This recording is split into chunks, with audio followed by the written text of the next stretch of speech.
Rock it,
This is what I feel safe.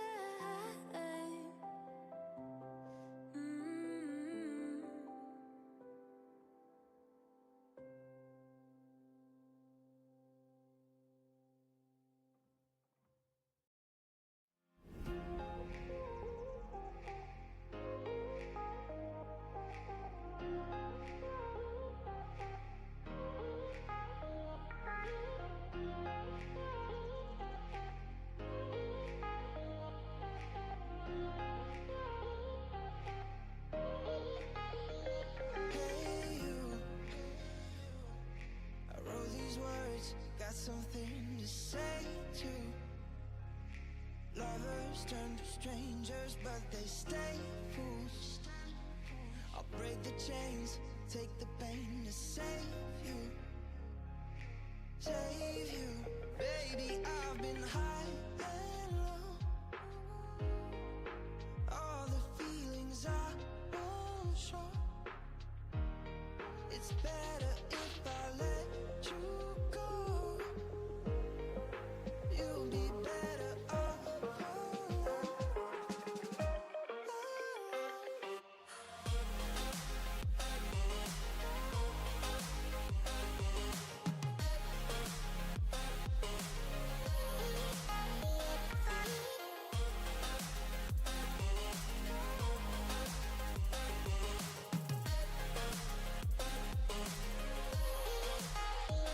Pretty little fears I got, second guessing every shot. I won't lie.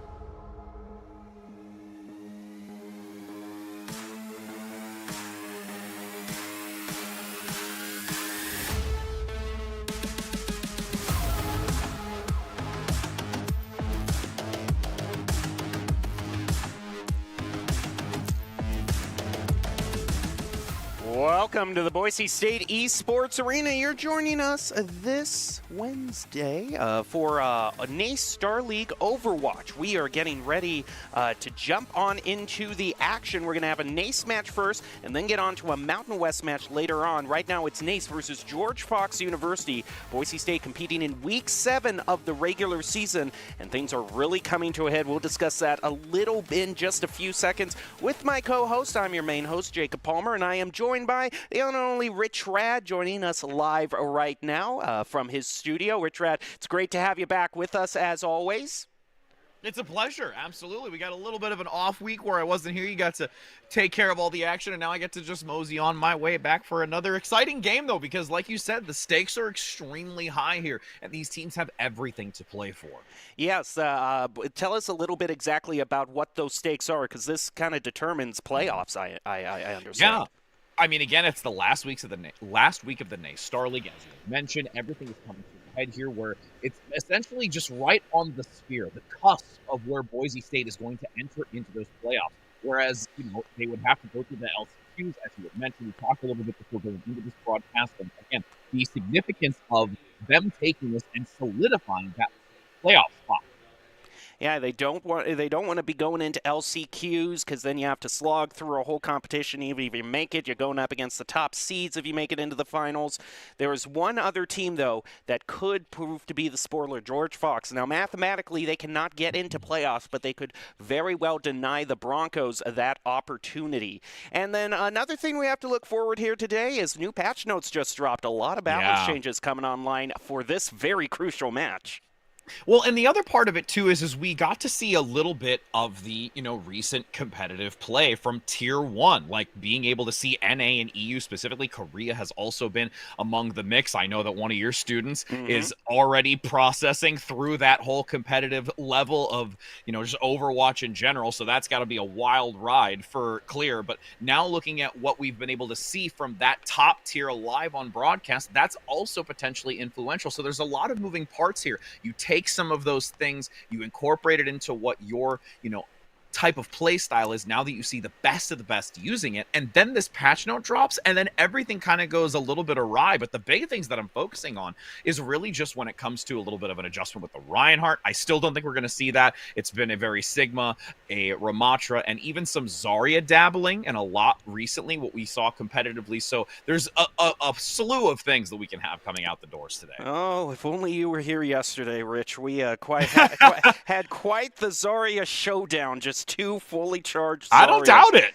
Yeah, it was intense. Well, you say there's a lot of moving parts to this match. I'm going to add just one more part to that, but it's a part that we always expect. It's our very own Doc Haskell giving us the keys to the game in Overwatch for this team to perform at their very best. That's going to be to take fights in unexpected places, don't make positioning mistakes, win your 1v1s, and win your fights before objectives. Brought to you by Drop-In Gaming, the premier online platform for gamers who seek competition. Play your favorite games to win cash and prizes through free and paid entry matches and tournaments. Whether you're new to the scene or a seasoned veteran, Drop-In Gaming has the right games and competition for you. And yeah, not too many like huge major nerfs, but a lot of buffs kind of evenly spread out between some of the lesser performing tanks. Yeah, the ones that I'm really focused on too, not only in the tanking aspect of it to try and potentially change it up a little bit, I still feel we're going to stick very closely to what we've been seeing over this last week from that top tier, but with the adjustment to Orisa's ultimate charge, that might be a dynamic that we can look into. But it's the DPS that I'm really going to want to focus on here and what kind of major changes we see, especially when it comes to the Reaper. Death Blossom getting a nice buff there for that, also having the ultimate cost reduced by 12%, so that's going to be coming out a lot quicker for those team fights, maybe having an opportunity of getting those backline engagements on the supports to completely eliminate them, and then also just the unique adjustment when it comes to the Sombra as well, the impact damage and just destroying breakables while in flight. Like those kind of things I want to just see in actual use and how that's going to formulate. And then of course, when we talk about, you know, either objects being placed or breakables, the Symmetra just rolls right off the tongue with how they adjusted the sentry turrets. And we got confirmation as to what the first stage we're going to be playing on for Control is. We're going to be starting out on Busan. Okay. Busan, again, I'm liking it. We got to see a little bit of this, if I'm not mistaken, the 2 weeks prior, you and I, Busan was a very popular one to play. This is a map where I could definitely see a Reaper thrown into the mix, depending upon the specific round we're going to be on, just because it has those flanking angles. Sanctum is the one that I really look to. The drum in the center where you have those pillars that you can mitigate through, some really nice off angles up towards that left drum, depending upon your position, or the counter side where the pagoda is. So a number of things to keep a watchful eye out for. But this squad from Boise State, as you mentioned at the top of the broadcast, they know what the stakes are here, and they're really looking forward to solidifying this victory in a best of 5. So they've got a long adventure ahead of them, but I think they're feeling very confident and want to be able to kick that door down and enter into the final top few. There's one team in the West Central Division with 5 wins, 2 with 4 wins. Boise State is one of those teams, so hopefully they can bump up to 5 and clinch a natural ticket to the playoffs starting right now as we jump on into the match. The gates open and both teams start going charging toward the control point. Starting out on Mecha Base, downtown. Boise a little State. bait and switch there in the night bait sky, and switch too. but we see Moose still sticking on the Malga. That's been something Boise State's been really fond of, even before the changes that came to him. They really like bringing out the Malga. Madmerk starts by getting hacked off. They already spend their immortality field, but they already have a good number of picks. Madmerk just goes out with a triple against George Fox. The team kill comes in just a few seconds, and Boise State moves to the point. And you can see those 2 significant DPS factors, like I mentioned, with George Fox, bringing in the Sombra and also the Reaper, whereas we have more of this traditional composition from Boise State, nothing too out of the ordinary. Again, as you mentioned, the Malga nerfs are something to really keep an eye on, but if everyone else is still functioning in their composition the proper way, it's not going to be too bad as they go in for the dive. Oh, Moose. I mean, he's not going to care about any nerfs. He already picks one up against the Sombra, and then the Lucio falls shortly after that. Then Moore was in a lot of trouble as well. He's going to be able to fade out of there, but Boise State taking so much space for themselves, still has control as they go past 30. And with this Winston, again, they have to have really great communication for George Fox to be able to execute onto this, because Mouse is putting in so much damage with this Malga, and just still being able to get the Incendiary off for that sustainability. 2 ultimates now available, and Chosen also approaching theirs. Kel holding on to this bomb. Just toss it out in the choke. Gonna hold on to it for now, waiting for the push. Now dashes in, almost gets the Tracer, goes in. The recall comes out. He's putting a lot of pressure onto the DPS's first pick for George Fox. They're able to get Chosen, but the bomb goes out right back on to the Lucio. Both the supports now down for George Fox, but even without healing, their DPSs are still doing work. They managed to take out Bagel. It's a 2-for-2 trade, but positioning is deciding everything as George Fox still hasn't been able to touch the point. Yeah, and these staggers too, the DPS are getting so low in their health value. That's a big pickup though for Chaos, able to get close enough so that they get that great hack as well onto Mouse, and they've completely swapped that over, but there's still a chance here for Boise to at least draw the timeout. They did try to bring out a cage fight, but it was negated right before it could go down. Matt Merck and Chosen are trying to clean things up. Important, Matt Merck off in 2. The water got clipped by a train. When they say mind the gap, they mean it. Stand back from the platform, please. He learned that the hard way. But Boise State still sitting at 99%, trying to take care of the last few staggers onto the point. Hack is going to go out onto 4 of Boise State, but it's not turning into any picks. The Moira's coming in trying to get back up, but they are able to take out the Sombra, who was the only one on point, and end things at 100. That's a wicked turnaround towards the end of it, despite there being an opportunity. You get rid of the Malga early, so they've lost that tank, but then now they're going to have this opportunity to regroup. We might actually be able to get to see this pulse bomb that was on the Lucio stick a little earlier. Again, just really getting a nice double dash in here. Seeing if it's this one. Actually, it might be a little bit later. Here we go. This will probably be it. Yep, going in, just sidesteps out of the Reaper, gets the elimination. And again, when you utilize and manage that to focus down the supports, especially the Lucio, you've lost that additional mobility to get onto point, and you have no real solid grouping to recontest. So everything in this so far is playing into the strengths of Boise State, and it's really going to be up to George Fox if they can find an adjustment into the composition as we enter into Mecha Base. And with taking a look at the composition, at least from Boise, no shifts other than really the Reaper, and I'm loving to see if this is going to be a head-to-head Reaper matchup. Love to see who gets that. Yes, that Death Blossom charge up first. It will. Goes in with the charge on the Manga. Takes out the Moira in just a few seconds. And then another DPS falls. That's going to be the Tracer. George Fox getting pushed right back to their spawn in the first team fight. Well, that stomp damage increase from 45 to 60 is definitely being felt by GFUM. As they now manage to get this point first, it'll be Boise State getting the early advantage and already leaning into this 50% margin where it comes to Matt Merck on the ultimate. And continuing to climb as they're getting these shots from such a long distance and really harassing George Fox back to the point as they dive in. Oh, but their tank is able to get a first pick onto Chosen. Matt Merck falls next. George Fox is going to lose their Lucio and their tank as well. So Boise State has even things back up to a 3v3. Moose picks up the double. Boise State's trying to keep George Fox back past the choke point. They'll push him back to the spawn yet again, past 25% in their charge. That's such a massive recovery, too, because when you lose Chosen, that's so much healing. That is your anchor that you really hold on for sustainability, but Mouse gets a couple of early picks, also is able to really time their defensive for the overdrive to keep them alive and allow basically a large Bagel to really keep them around that corner, and the AoE healing is more than sufficient. Tracer almost got taken out when they dash forward, back down to low health. Goes through 4!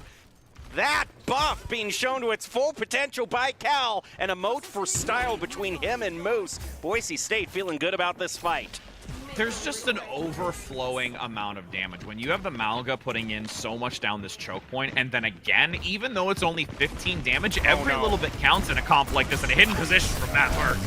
He is just hiding in the corner, tried to pick up a cheeky one against George Fox. He won't be able to find it. Now Moose goes in with the stomp, trying to mow them down, and the cage fight being brought out as well. He already picks up one. He's going after the other two. They keep piling up, and Boise State holds him at the choke yet again, going past 80. Ding ding in the ring, and also being able to sport that lovely new Cowboy Bebop skin, showing their dominance here as it's only 10% remaining. It's the last chance for George Fox, as they're going to have to blitz onto this point, but they're being denied underneath. Man, that Winston looks like he only had one DPS to back him up. It was a bit of a split push from George Fox. Now the remaining members trickle onto the point. They use the beat to try to survive. Chaos getting focused down by Moose, chased off the point around, and he is taken out in a quick second. Stomp goes on to the last remaining George Fox player. They are down and out for the count. There's a few touches left on the point. It's the Stagger coming in from that respawn tank. Can they hold on just in time? NC State not feeling too much pressure. In fact, Kel's already charged up the Death Blossom again. Going in to take out this Winston. He's used Primal Fury to survive. Final shot for Boise State. They win Busan. So we noticed the damage increase only by a small margin. We talked about it earlier, and there's the second component of that ultimate change of getting it 12% faster. It is going to be one of those things you really have to watch out for, but there's no surprise that this highlight's going to go in favor of Mouse. The Malga play is an absolutely petrifying thing to come see at you, especially with the increase in damage on that aggression forward. You dive into that, you get 3 stuns, you have that 60+ damage, and then you toss a cage on top of it. Everyone else, basically from Boise State, can just wait for Mouse to take full control of this space and then move freely throughout it, which even further gives agency to Kel when they're on the Reaper to find that specific target that they want to just shred down.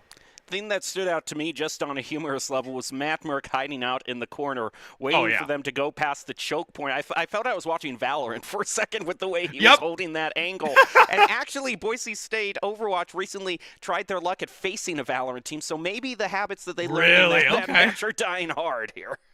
Yeah, I mean, either way, you could just see that I think all of them were in that same mentality because Cal went in with the aggression, and then you had the Malga play on the opposing doorway, and then Matt Merck was in that corner, so they were all playing off angles. They're taking a little bit of alternative game strategy and applying it into this, and I can't blame them because it's keeping their opponent off guard, and they really haven't been able to gain a solid foothold on this to really be able to contest the way that Boise State is playing. And you had mentioned it earlier that this is, again, 2 teams that are really fighting for that last spot and are the top of the top right now, I would put it. But Boise State is just completely showing them up. It's exactly the performance they need to pull out at exactly the time it needed to happen. And now we move on to the second stage hybrid. Normally goes over to Kings Row, but we have seen Eichenwald be brought out, I think, once in the season so far. But George Fox does have the choice of stage, and usually when things go to the other team for a choice, it goes on over to Kings Row. Which I'll be very curious to see if it does go on to there, if Boise State goes, because they used to all the time bring out, you know, the Rhine-May wall and Maul combo. That was just kind of their bread and butter, and both of those heroes have been buffed. So maybe that's something Boise State brings out, but they have a lot of strategies that they've brought out there.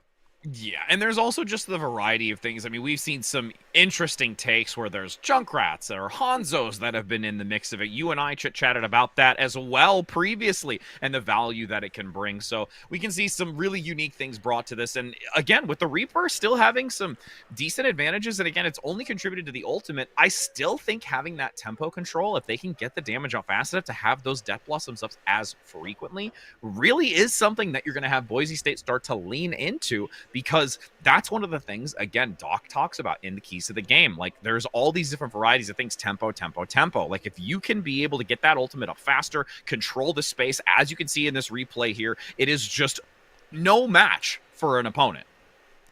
You keep bringing me back to the match that happened Monday when you brought out the Hanzo, because there was a moment where I think it was Matt Merck. He was like the only one alive, and Boise State was forced back to their respawn on the first point of Kings Row. He's caught in the hallways looking over the point, and he uses them to sneak around the other team, get into their backline, and storm arrows their 2 supports from above to be able to stall it out long enough for Boise State to come back on the respawn. So already, Matt Merck's a little sneak. Matt Merck's a sneak. He was a fly on the wall, really, that they just were not able to swat yesterday. So maybe that continues to be the case today, as they are just consulting. You can see the smiles on their faces too. I'm hearing a whole bunch of laughter from them as well. They are having the time of their lives in this particular match. I feel it's like a max roll on the highest level of dexterity for Matt Merck, where it's just like, you know what, I'm going to pick this lock, I'm going to sneak by this guard, and I'm just going to do whatever I want. For all those D&D members out there. Yeah, he is just completely. I don't know. I might want to check that D20 to see if it's weighted or something. Just here with how consistently it's been great for Matt Murk. But no, I'm sure it's actually practice and dedication. And Boise State doing a great job so far. Remember, just to reset the stakes, if they win this match, they have most likely mathematically guaranteed that they avoid LCQ in the West Central Division. And they will be moving on to hybrid. And yep, it's going to be Kings Row again, No which surprise. Normally I harp on it for not being, the most original pick, but considering how things went yesterday and the extremely exciting match that we saw them in their Mountain West match, I'm actually not complaining too much. I'm looking forward to seeing Matt Murk pull off some more shenanigans here today. I've already set up a lawn chair in this map, so I'm not going anywhere at this point with how often we see it. We're just going to chill. We'll have like a little fire pit. Actually, I really don't need it because we've got this giant furnace, so I'll just bring some marshmallows and graham crackers and some chocolate over here, and we make some s'mores. We have a good time. Probably incinerate it a little bit. But yes, going on to this map, I'm just, again, looking forward to seeing how George Fox is going to be able to try and counteract this team. Because if they've done any of their history and research when they look at Boise State, knowing this type of opponent, they have full footage of being able to see what is going to be brought to the table and how they're going to be able to counteract it, and their adaptability within the moment to see if they can persevere over them. And with what we've also seen previously as well, with it typically being the map selection after control going in favor of the opponent, Boise State really wanting to be the one to, on the defense, hold the line. Like, they want to set where this mark is. But every now and again, they kind of get a little aggressive and say, all right, we're going to be on the attack. We're just going to throttle. We're not going to have this be a quick one. We just want to run the gauntlet. They chose to go defense yesterday against UNLV, and thanks to the Mad Merc shenanigans I explained earlier, it was a complete hold on the first point. So the question is, do they match that performance today? And if they are still in the blue on the Alari, which I saw them bring out before, I do indeed think Boise State has chosen to defend first again. 3, 2, Alrighty. 1. We can take a look and see if there's any adjustments. This only one was... No, they're going to actually have Matt Murk back onto the Cassidy. Okay. Oh, but Chosen's going to go onto the Echo. I like this because, again, this is having the verticality of this map and the architecture is really beneficial to Boise. George Fox has changed up their tank, but it still can be a very divey tank, but they need to have that coordination to make it work out. Right now, they find themselves pinned down a little bit by all the damage Chosen's putting on the move. So he lands one with the Javelin right onto the Moira, and that's the vast majority of their healing gone. Now they've got to figure out how to awkwardly push onto the point, split up from their main healer. Moose is nutty with these javelins whenever I see him play. Gets the D-Mech as well. Now they're just sitting ducks at this point. The hallway, they just line them up like a fish in a barrel, and Chosen just focus them down with the beam, and that'll be sent back to start for George Fox. And Chosen already, it's been one fight, he's north of 75% on this copy. That's insane how much value that the Echo really gains in this. But again, the D.Va is a nice counteraction to this because you can take that high ground position, you can use that defense matrix to mitigate a lot of that incoming damage. So there's many things that can be done, but while that's occurring, you still, as you saw from the low ground, have to be very aware of both Matt Murk and Mouse with this Javelin landing consistently. George Fox tries the same route they did last time, and Matt no. Murk lands one onto the Lucio this time. Both of the supports for George Fox have been easy picks for the Broncos so far. Lyric now takes out the Sombra. Their tank is now facing a whole bunch of pressure down a half health, trying to dash on out of there. Death Loss comes out from a copy by Chosen. It's unrelenting damage placed onto George Fox University, sent back to start yet again. And the foundation of the strategy from George Fox is good. Like, they know that they need to try and take this high ground and maneuver across and work their way around Boise State. But the problem is that Boise State is just really finding these unique angles, as you mentioned, both supports. And they're going to look to do this again. They've read this beautifully. And whether or not they take this pathway, they're still going to get the jump onto them. Whether it's a solid flank or a collapse, yep, they go right to the point. So now you're going to have to see the rush come in from Boise. There's a little bit of a despair. No, when they chose an alternate path, they really wanted George Fox to go the same route. Now they jump in with the Terror Surge, charging it up, and it brings the D.Va down out of their mech. Sombra also facing a lot of damage. The Reaper gets taken out. And now there's just the 2 supports left for George Fox University, pushing them into the corner and gets a team kill yet again. And that's so, again, it's so difficult because you have the right idea, and then you try and just go straight to point, so it draws Boise State away, but you have to be cognizant of where they maneuver from, and the fact that you have the Terra Surge available, which, mind you, is able to charge rate 2.5 seconds faster, which is massive. So they're getting that so much quicker, and you can't really escape the AoE. Nice pick onto the Reaper. That Death Blossom will not come in play for this fight for George Fox. Now they're trying to focus down the Moira, get right in their face. That's going to be the next pick. George Fox has been reset yet again. They only have half a minute to recover. 30 seconds and a monumental task ahead of George, because now they are getting staggered out. Sticky Bomb's just going to whiz by, but it's still Chosen on the high ground. Basically, at this point, they don't need to leave this docking bay, essentially. They're just a turret focusing damage down the funnel. And oh, can this Moira get away? They're playing a duck and weave match right between the spawn, and Boise State wins that one as well. Meanwhile, there's been a sneaky take on the point. They are almost toward their second tick. 2 of George Fox are on the point, but Madmerk takes care of that with a Deadeye. Now there is only 1 support left. He's gone with the Captive Son from Lyric, and Boise State holds George Fox to nada, zip, zill. Lucio essentially being like Icarus, flying way too close to the sun with that ultimate. Just incinerated from the inside out. As we get to take a look at the replay, and again, it's a really thought out play, even though you sacrifice 1 tick so far, as we go into the vortex of the universe there for a hot moment. That's exactly what we were looking at. We were looking at the past from such a distance, and are attempting to now recover from that. But realistically, I'm hoping that George Fox realizes that their ideas are sound. The problem is, it's just that these picks and the accuracy from Boise State are just so weak.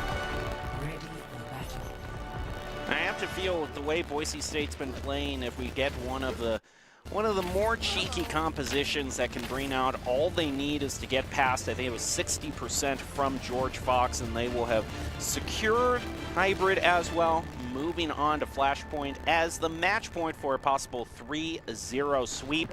We haven't gotten any peek. Oh, there we go. We're going to get the first one. A Sombra being brought out by George Fox. We've seen that being pretty consistent, though. That's been just about every single team comp that they've brought out so far in these 2 maps.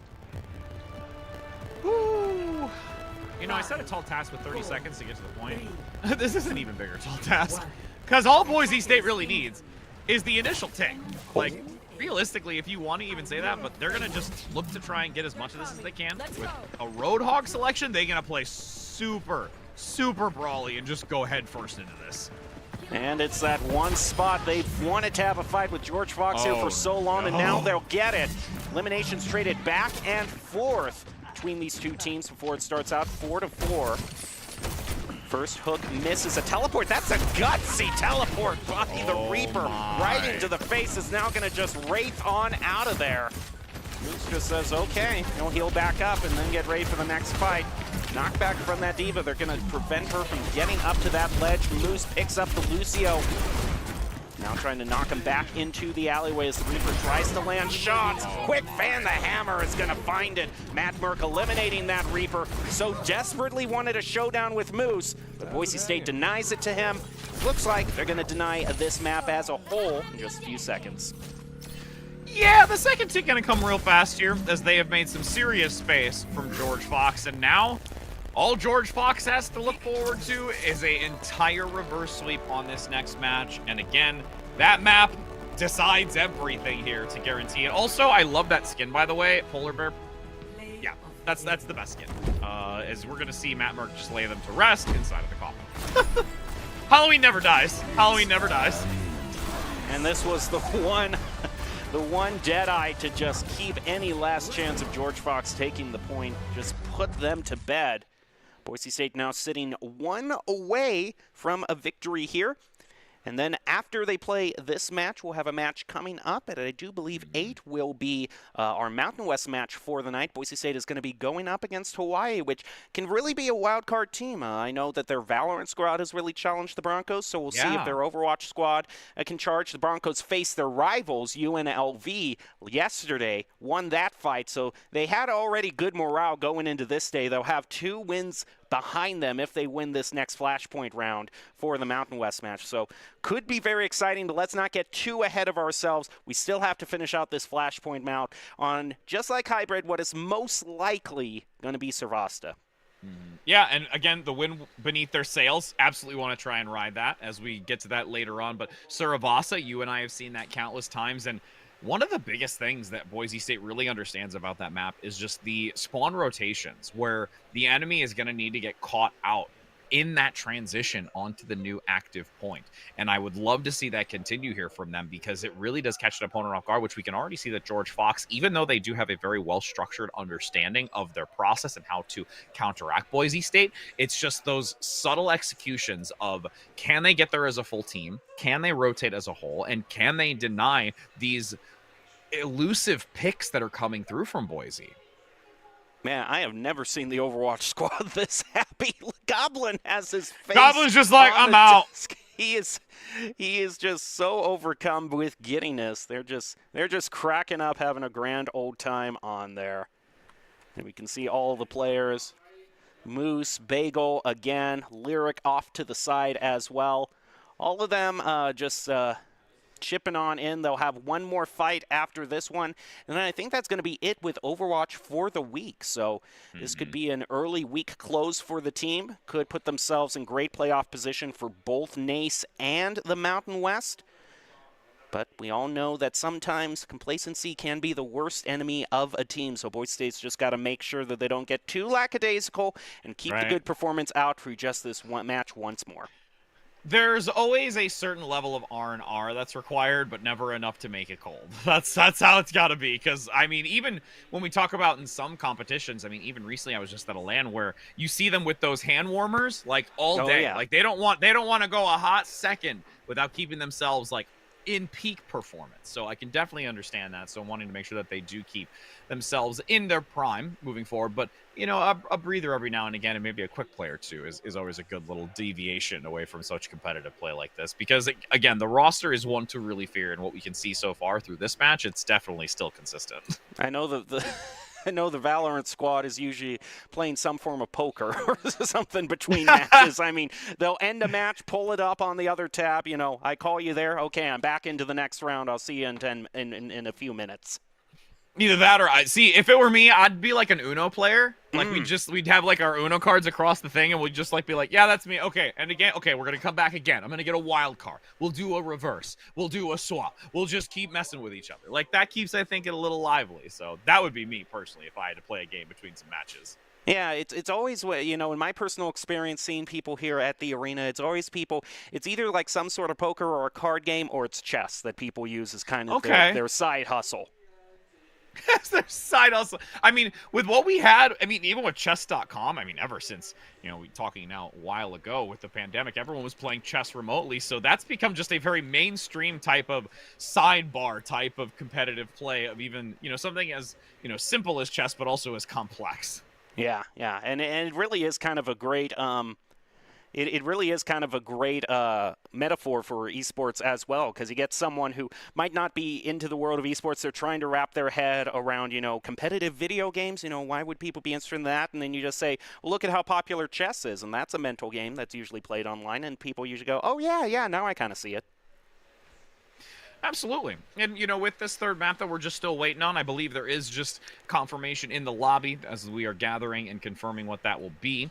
Maybe even potentially a technical issue as they're looking to connect on the opposing side. But ultimately, we can take a look at some of the replays here. Again, we get to see Matt Merck with this Deadeye and just being able to... Oh, no, wait, this is actually the other one. This is still that... Okay, we actually get to see this again because we went into, like, the... What is it? The Inception, like, where it's, like, all the different channels. So we went to Inception, but now we get to see it full force. Is that, again, even though George Fox was able to dive specifically onto the point. They had the right idea. If you're going to have Boise State try and play hidden, as they have even in the control map and into here, why not force them away from that position and just get them to the point? But in doing so, when you have an ultimate economy like Boise State, because they've never really had to use anything, they got the first pick instantly with a Javelin. The second comes out by Matt Merck. So they've been storing all of those resources to then unleash at that moment where now you've just got the short end of the stick as George Fox. It's kind of a heads I win, tails you lose situation. Either you come the same route you did and you catch us waiting for you on a flank and we're going to take you by surprise, or you don't take that route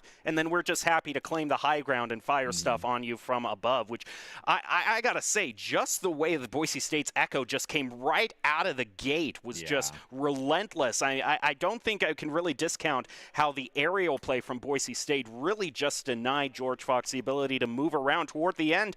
That Echo was perched on top of a roof right next to the spawn, just aiming down at anyone who stepped a few steps outside of the spawn point.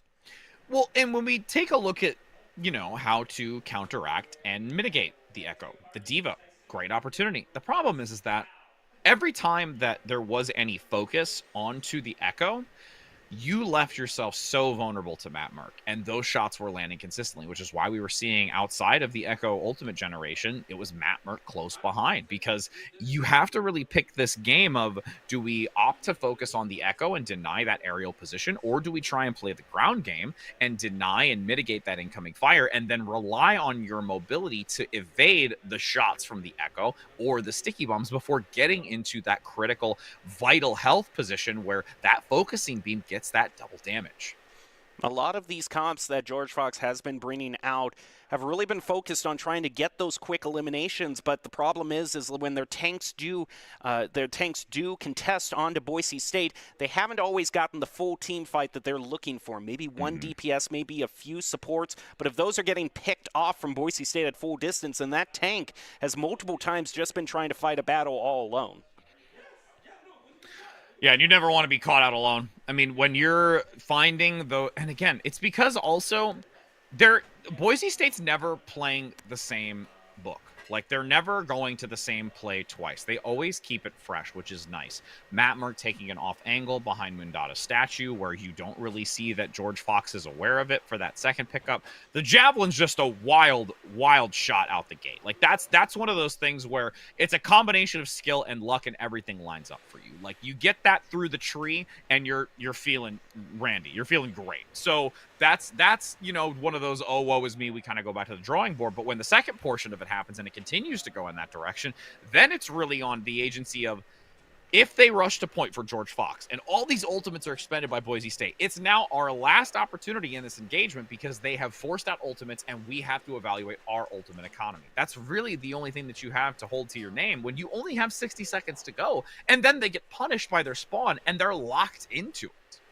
Well, I have just received official confirmation. Sometimes enough is enough, and the towel has been thrown in for this particular match. Boise State has claimed it as George Fox bows out. So that's one win down for them in NACE Star League, one that they really needed. And now we'll just have to wait for the Mountain West match coming up in a little bit. But before we get to that, we want to leave you with the top 5 plays of the game. We'll leave you with some highlights brought to you by the Idaho Army National Guard, who invites you to take your impressive critical thinking skills into real time. They have a multiple job offering a $20,000 bonus and your degree of choice paid for. You can reach out to them on Instagram at iGuardIdaho. So we'll take a break. We'll be back with the Mountain West match in a little bit. But until then, throughout the break, enjoy some replays brought to you while we're waiting. And we'll see you soon.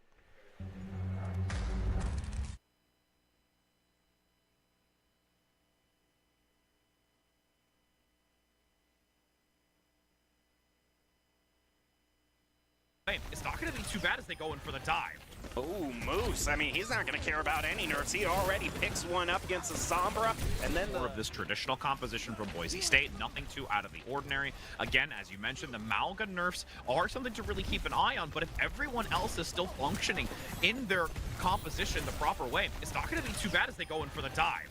Oh, Moose. I mean, he's not going to care about any nerfs. He already picks one up against the Sombra, and then the... State, nothing too out of the ordinary. Again, as you mentioned, the Malga nerfs are something to really keep an eye on, but if everyone else is still functioning in their composition the proper way, it's not going to be too bad as they go in for the dive. Oh, Moose. I mean, he's not going to care about any nerfs. He already picks one up against the Sombra, and then the Lucio falls shortly after. Available, and Chosen also approaching theirs. Kel holding on to this bomb. Just toss it out in the choke. Gonna hold on to it for now, waiting for the push. Now dashes in, almost gets the Tracer, goes in. The recall comes out. He's putting a lot of pressure onto the DPS's first pick for George Fox. They're able to get Chosen. But really time their defensive for the overdrive to keep them alive and allow basically a large bagel to really keep them around that corner, and the AoE healing is more than sufficient. That Tracer almost got taken out when they dash forward, back down to low health. Goes through 4! That buff being shown them alive and allow basically a large bagel to really keep them around that corner, and the AoE healing is more than sufficient. That Tracer almost got taken out when they dash forward, back down to low health. Goes through 4! That buff being shown to its full potential by Cal, and a moat for their way around Boise State. But the problem is that Boise State is just really finding these unique angles, as you mentioned, both supports. And they're going to look to do this again. They've read this beautifully. And whether or not they take this pathway, they're still going to get the jump onto them. Whether it's a solid flank or a collapse, yep, they go right to the point. So now you're going to have to see the rush come in from Boise. There's a... Here in Idaho, we do things a little differently. First rule, camouflage never goes out of style. Next, always use fry sauce. I mean, why wouldn't you?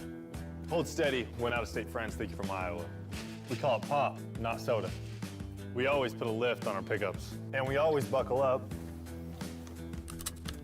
because we still have a lot we want to do, and I'm guessing you do too.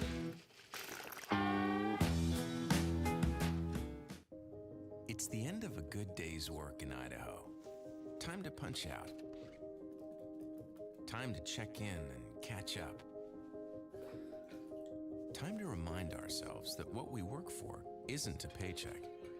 It's to make the good things we have even better. So here's to your good day's work. Idaho Central Credit Union. We believe money is a thing. It's not everything. Once there was a traveler whose feet never left the ground. With only his mind as his map and his senses his compass, he raced into the great unknown. Armed only with the speed of legend.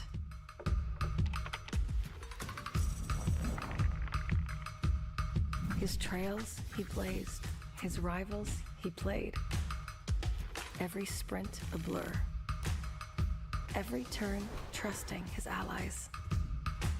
In silence he raged and waged with quickening, sickening speed. His name a chant filling arenas. Because some heroes leave footprints, others an afterburn. Without conflict, there is no resolution. Without verses, there is no victory.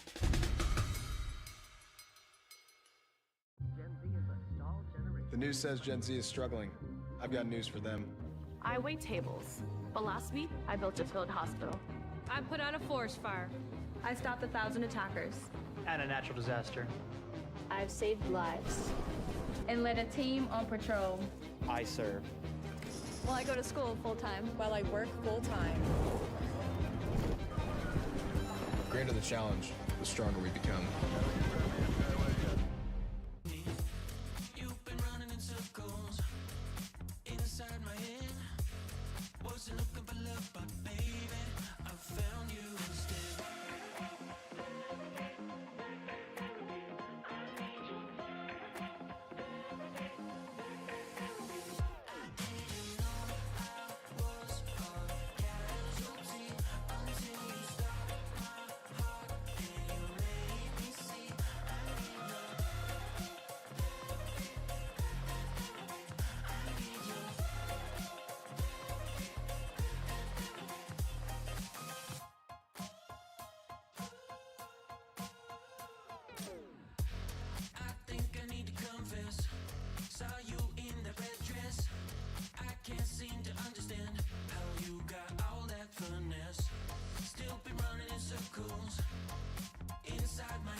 did when I was 9, 'cause I like to pretend that I haven't lost the time. In the end, the nostalgia, though it tastes fine, I can only drink a couple 'cause it feels like a lie. We'd play Halo and we'd lay low in our basement until the sun began to rise. We would go to school but not learn too much, 'cause it's hard to read when you've got tired eyes. Months go by, the time it flies, past the days that we drink Kool-Aid in the summertime. Years go by, the time it flies, past the days that we drink Kool-Aid in the summertime.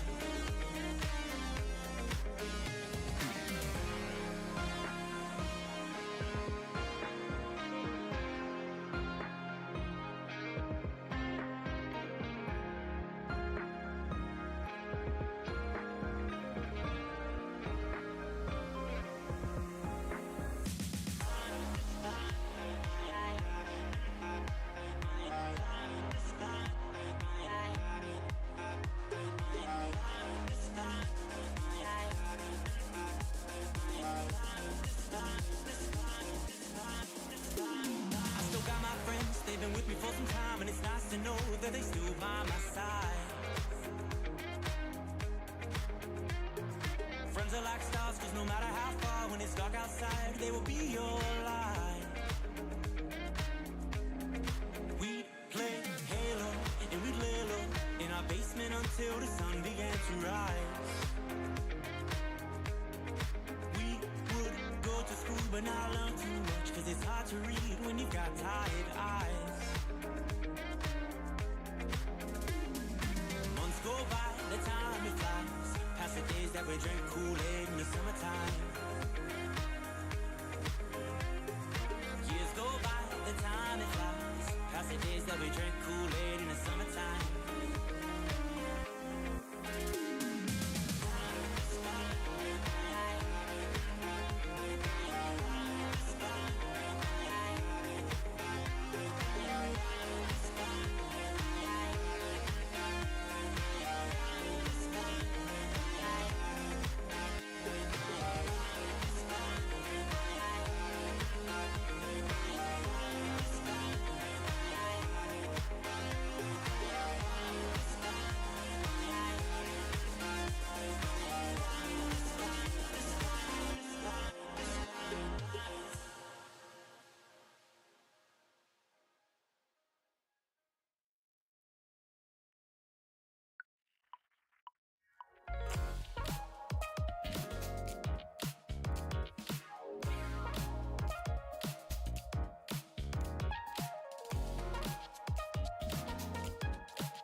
I'll go just alone. I can't stop scratching my mind. I gotta keep asking why. Stop telling me all the time everything will be fine. I can't stop scratching my mind.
can't see through your skin.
Yeah, I'm lost and numb, cold through the touch. I pretend like I don't remember your name. Every masterpiece built a blasphemy. When I close my eyes, yeah, I still see your face. We were the thunder and the lightning, burning fire that started from the spark. I would spare you just to watch you twirl. It was us against the world. You were the rain falling on my skin. Yeah, I was dying where you pulled me in. I was your rebel and you were my girl. It was us against the world.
champagne gray, all dust and fade. When I call for you, all I hear back is pain. Every song must end, even diamonds fade. When the darkness comes, I count up my mistakes. We were the thunder and the lightning, burn fire started from the spark. I would spend you just to watch you twirl. It was us against the world. You were the rain falling on my skin. Yeah, I was dying when you pulled me in. I was your rebel and you were my girl.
I'm bad at pretending, you know I'll be true. Sunday mornings and midnight lights turn into songs that you watch me write. Stole your sweater on that night. You took a picture, keep by my bedside. So you're mine when you're gone, baby, please don't be long.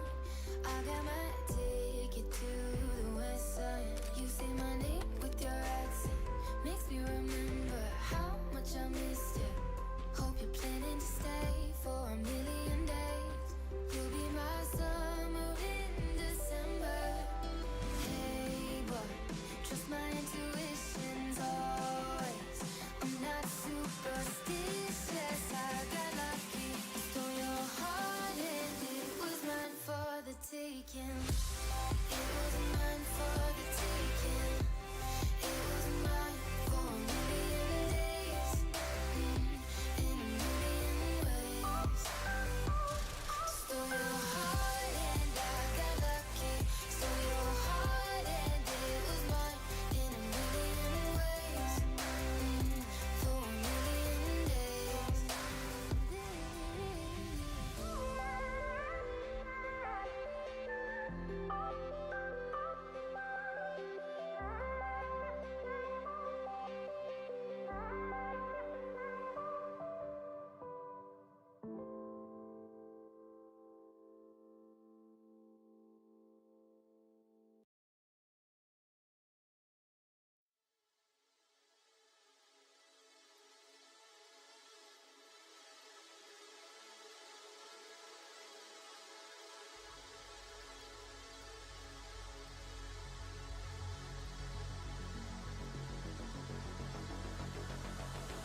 I'll take the blame.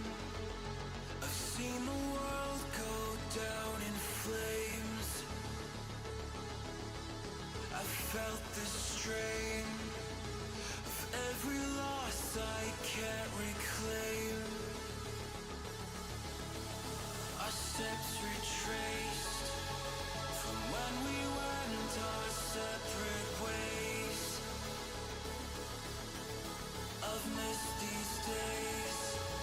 I never thought we'd see this place again. I know the feelings always fade, but nothing else could make me stay. It's not too late for us to slip away.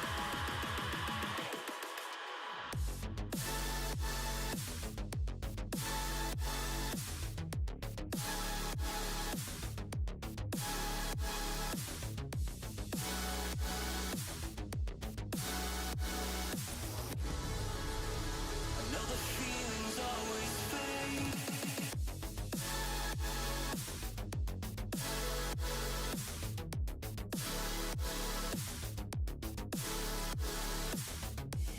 It's not too late for us to slip away.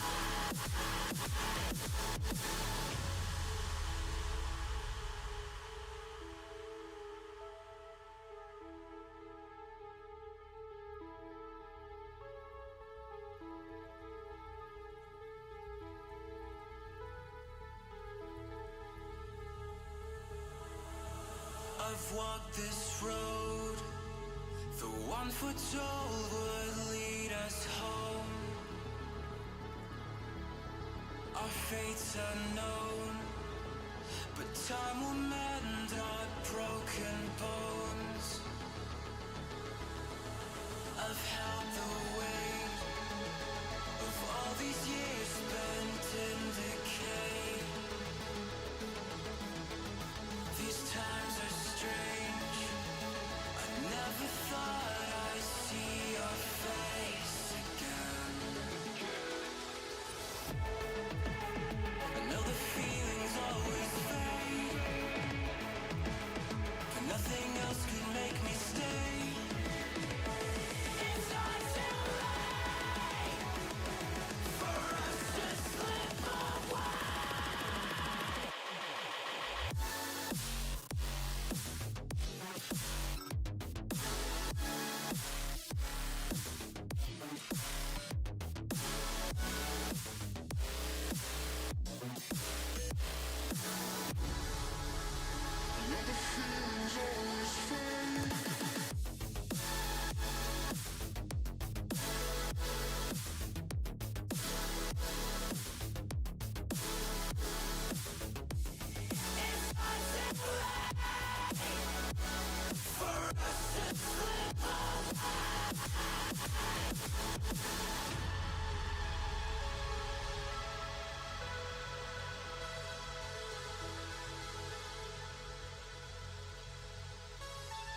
Now, I want to get down to the simplest possible nitty-gritty.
Welcome to the Boise State Esports Arena. We've got a Mountain West match between Boise and Hawaii ready to go in Overwatch. Boise State already won their first match of the day against George Fox, and now we'll see if they can end the week early with 3 wins in their pocket and a lot of time to bask in their glory.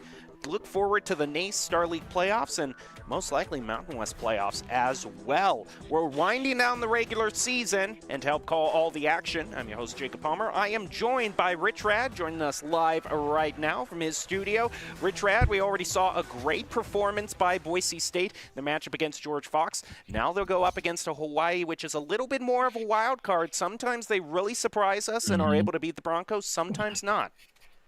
Yeah, it's just exciting. I've been kind of sitting here almost in like a cage just waiting to be unleashed onto this next match because we had a very short match earlier that was coming out as a victory, as you mentioned, and now looking to see how they're going to fend off against Hawaii, which really can be, you know, kind of a turning point where things can shift away from them. But with how formidable they've been and what they've shown, and also their understanding of what the recent patch notes that just was brought today, really, and seeing some of the competitive information that I touched on when it comes to, you know, the championship series, there's a lot to mull over here before they go into this match.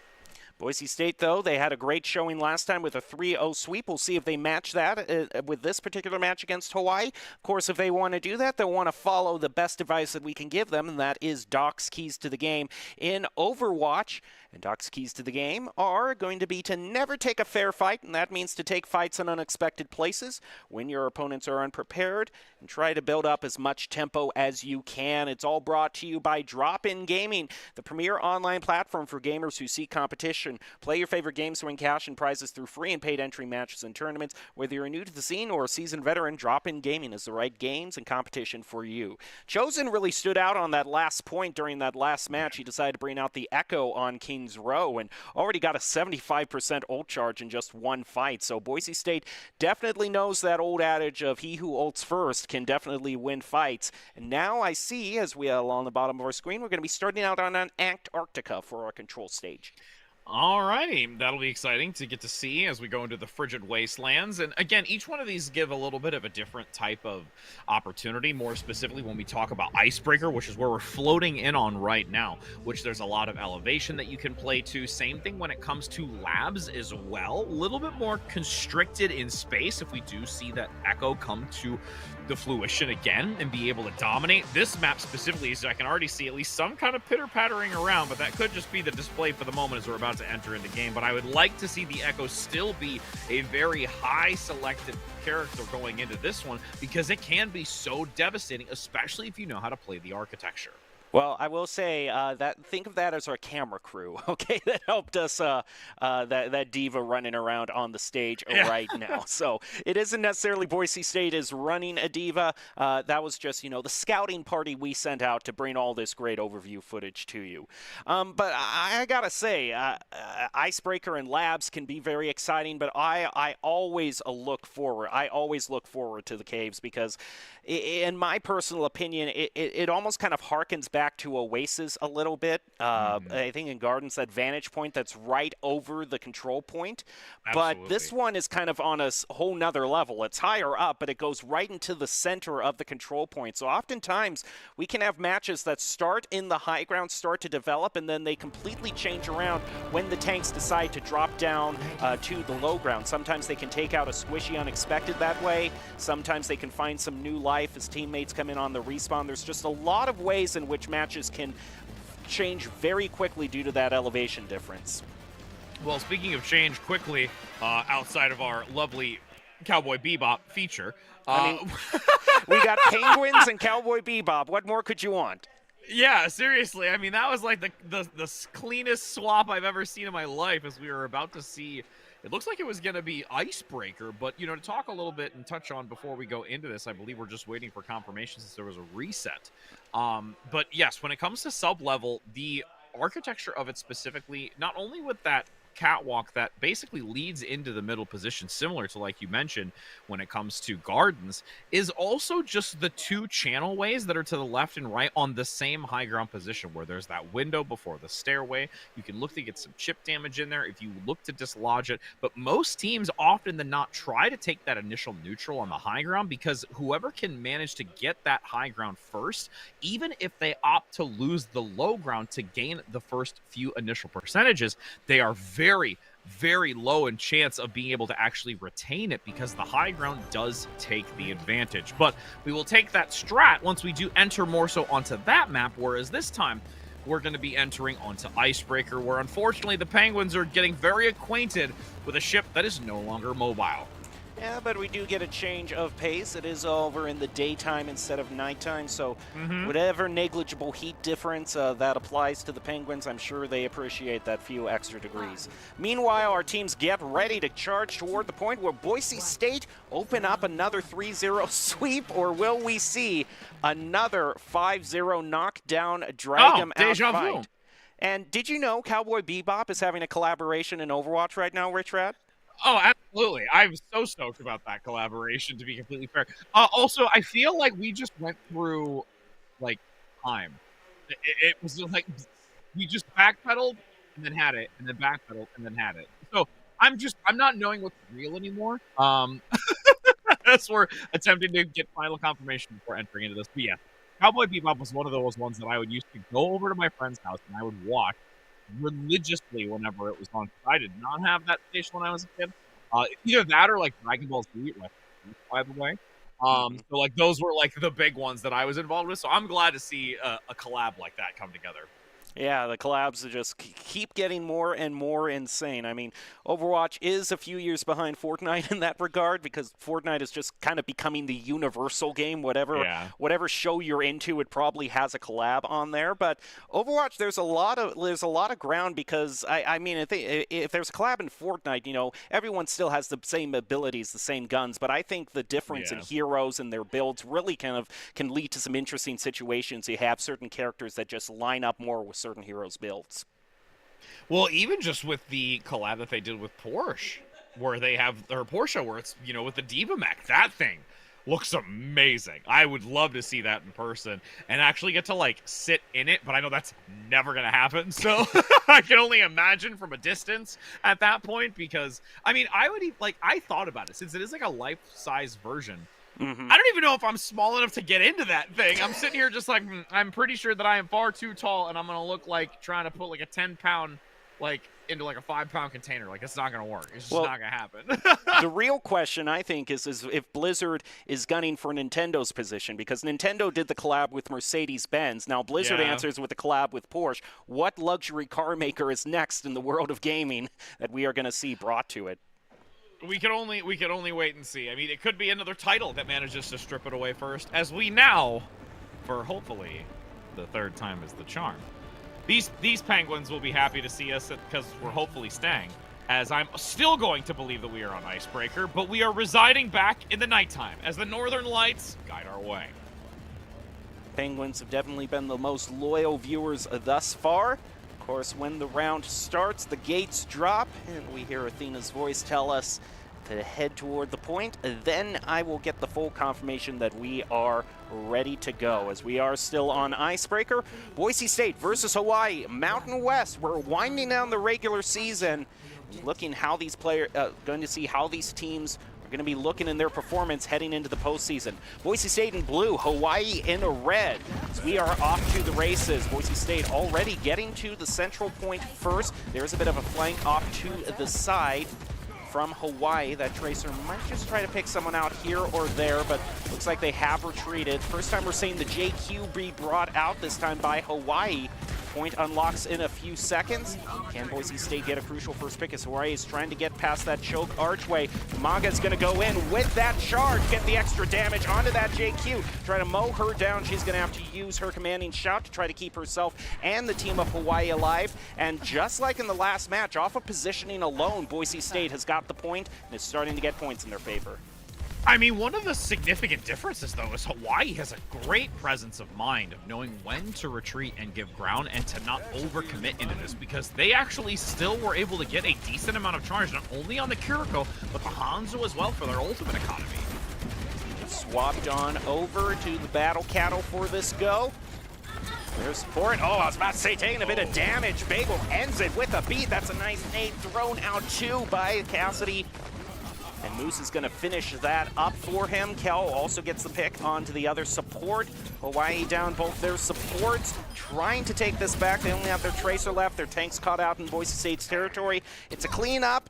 One here, one there, and Boise State still has the point. Yeah, the Canadian beats coming out right away here from a large Bagel, now approaching that sound barrier and also getting 2 other ultimates specifically from the DPS, chosen ever so slightly behind, but this is a stack full that they can utilize against Hawaii, who's actually surpassed them. Yeah, Hawaii actually is going into this fight with a lot that they can use.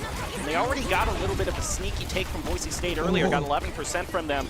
And we're going to see the Kitsune rush to start things out. Great bomb thrown onto Boise State. Banana also gets in on the fun, taking out Matt Burke. Boise State has 1 DPS, 1 tank, and 1 support down. Make that 2, make that everybody. Hawaii takes back the point for themselves. This is what I want to see. We've got a good match lined up for us. Yeah, much more formidable when it comes to the ultimate economy, being able to, like I said, just really understand their ebb and flow of how to get into these fights to not overextend, and that's a great pick coming out onto Matmerk, which is going to give them even more time for Hawaii to generate towards that 50+%. Boise State did this to great effect in their last match today, getting those early picks before the engagement starts. And Boise, right now they have Moose kind of just caught awkwardly back in his own position, having to heal up as they wait for Matt Merck to rejoin them. They'll move in with the Kitsune Rush, and they have a whole bunch of ultimates to use now. Bagel's going to get right in their face, try to take a flank route, and they just push Hawaii off the point. They lose their Tracer, but just like the first engagement, Hawaii knows when to hold and when to fold. I mean, the biggest part of this, though, is only the Kitsune Rush had to be used for this. That single ultimate shifts this whole momentum where you had 3 prior from Hawaii.